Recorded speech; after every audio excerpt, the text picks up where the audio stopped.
નમસ્કાર મિત્રો, આપ સૌનું સ્વાગત છે। આજે આપણે ખૂબ જ મહત્વના વિષય ઉપર ચર્ચા કરવા જઈ રહ્યા છે, જે છે નવા ભાડા કાયદો 2025। જો તમે મકાન માલિક છો અથવા ભાડે રહેતા હો તો આ માહિતી તમારા માટે ખૂબ જ જરૂરી છે।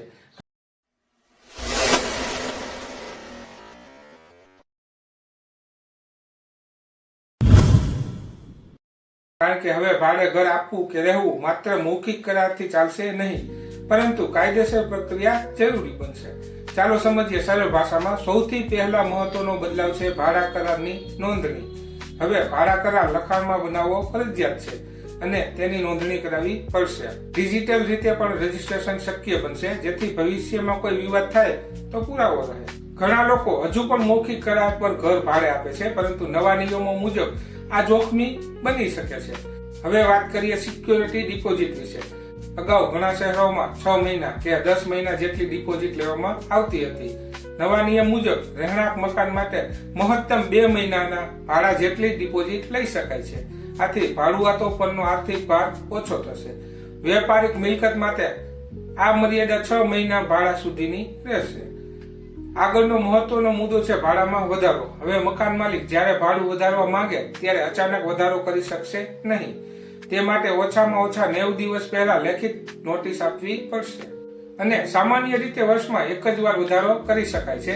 આ નિયમથી ભાડુઆતોને સ્થિરતા મળશે। હવે વાત કરીએ ઇક્વિઝિશન એટલે કે ભાડુઆતને બહાર કાઢવાની પ્રક્રિયા। નવા નિયમો મુજબ મકાન માલિક કોઈને જબરજસ્તી બહાર કાઢી શકશે નહીં। તે માટે કાયદેસર કારણ અને યોગ્ય પ્રક્રિયા જરૂરી બનશે, એટલે કે અગાઉ નોટિસ આપવી જરૂરી રહેશે। આથી બંને પક્ષ વચ્ચે સંતુલન જળવાશે।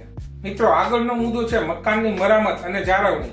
જો મકાનમાં કોઈ મોટી સમસ્યા હોય અને ભાડુઆત જાણ કરે તો મકાન માલિકે યોગ્ય સમયગાળામાં રિપેરિંગ કરાવવું પડશે, નહીં તો ભાડુઆત કાયદેસર રીતે પગલાં પણ લઈ શકે છે। હવે વાત કરીએ પ્રોપર્ટી ઇન્સ્પેક્શન વિશે। મકાન માલિક ભાડે આપેલી મિલકતમાં આવવા માંગે તો તેની પહેલાથી જાણ કરવી પડશે। આ નિયમ ભાડુઆતની પ્રાઇવસીનું રક્ષણ કરે। મિત્રો, નવા ભાડા નિયમો મુખ્ય હેતુ છે કે ભાડા વ્યવસ્થામાં પારદર્શકતા લાવવી, વિવાદો ઘટાડવા અને મકાન માલિક અને ભાડુઆત બંનેના અધિકારો સુરક્ષિત રાખવા। ઘણા શહેરોમાં ભાડા સંબંધિત વિવાદો વર્ષો સુધી ચાલતા હતા। નવા નિયમો હેઠળ આવા કેસ માટે રેન્ટ ટ્રિબ્યુનલ જેવી વ્યવસ્થા કરવામાં આવી રહી છે, જેથી ઝડપી ઉકેલ મળી શકે। હવે એક મહત્વની વાત ધ્યાનમાં રાખવી।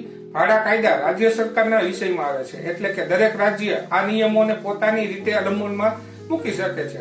તેથી સ્થાનિક નિયમો જાણવા પણ ખૂબ જરૂરી છે। હવે એક સરળ ઉદાહરણ લઈએ। ધારો કે તમે ભાડે ઘર આપો છો, ત્યાં કરાર બનાવવો, ડિપોઝિટ મર્યાદામાં રાખવી અને નિયમ મુજબ નોટિસ આપવી જરૂરી રહેશે।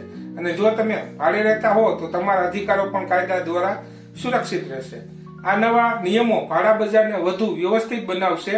આશા છે કે આ માહિતી તમને ઉપયોગી લાગી હશે। જો તમને કાયદા, નોટિસ અથવા કરાર સંબંધિત વધુ માહિતી જોઈએ તો કોમેન્ટમાં જરૂર લખજો। આવી જ કાયદાની સરળ માહિતી માટે ચેનલને સપોર્ટ કરો।